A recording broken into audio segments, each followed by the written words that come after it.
For shipwrecked treasure hunters, it's a game of patience and persistence, and being in the right spot at the right time. Deep down on the bottom of the Baltic Sea near Sweden, a team of salvage experts may have hit the jackpot. The trouble is, so far, this bounty can't be explained. Peter Lindberg has been in the business for almost 20 years. This vintage champagne hauled from a century-old wreck, one of his sweetest successes, until, that is, the commercial diver stumbled upon an incredible find. We had been out for 9 days, and well, we were quite tired, and we were on our way home, but we made a final run with the sonar fish, and suddenly this thing turned up, and well, my first reaction was to tell the guys that, hey, we have a UFO here on the bottom. Sonar readings show it's about 60 metres across, or the size of a jumbo jet, and it's not on its own down there. The Ocean Explorer team also found another smaller disc-shaped object nearby. Both show a rigid tail or drag marks more than 400 metres long. Their size and distinctive shape are generating some peculiar theories. Could this be the Star Wars Millennium Falcon, a plug to an inner world, or a marine version of Stonehenge? There has been discussions about the Russian warships that were around, that they built in the end of the 1800s, but they are smaller, only about 30 meters across, and they weren't in the Baltic as well. Of course, it can be something else from a ship or wreck, but still, it's quite big. You have the disturbances from the waves. The head of archaeology at Sweden's Maritime Museums says this type of imaging, called a side-scan sonar, doesn't always reflect what's actually on the sea floor.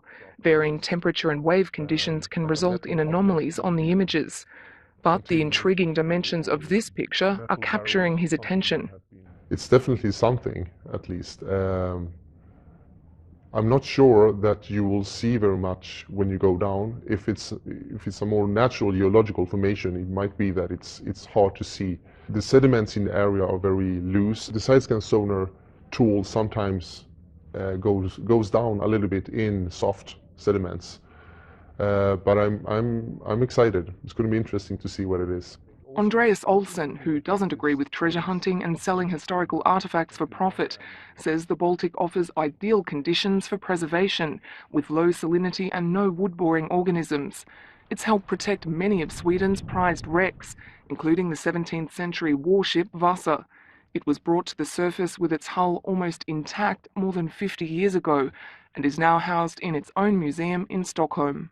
Right now, we know about approximately about 20,000 objects, mostly shipwrecks in the Baltic Sea, a total. But I think we have at least 100,000. There's a lot of areas we haven't really seen anything, and many shipwrecks are also hidden under the seabed. So it's for an archaeologist, I think the Baltic Sea is like a shipwreck laboratory, the best in the world. One glittering rival is the North Atlantic, where a top salvage company has struck gold, or silver to be exact, twice. Odyssey Marine recently found 2 wartime shipwrecks off the coast of Ireland. On board could be hundreds of tons of silver.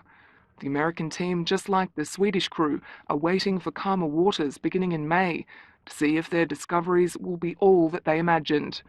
Peter Lindberg is even preparing a submarine for tourists and private investors for a closer look at what really lies beneath. Brooke Bowman, CNN, London.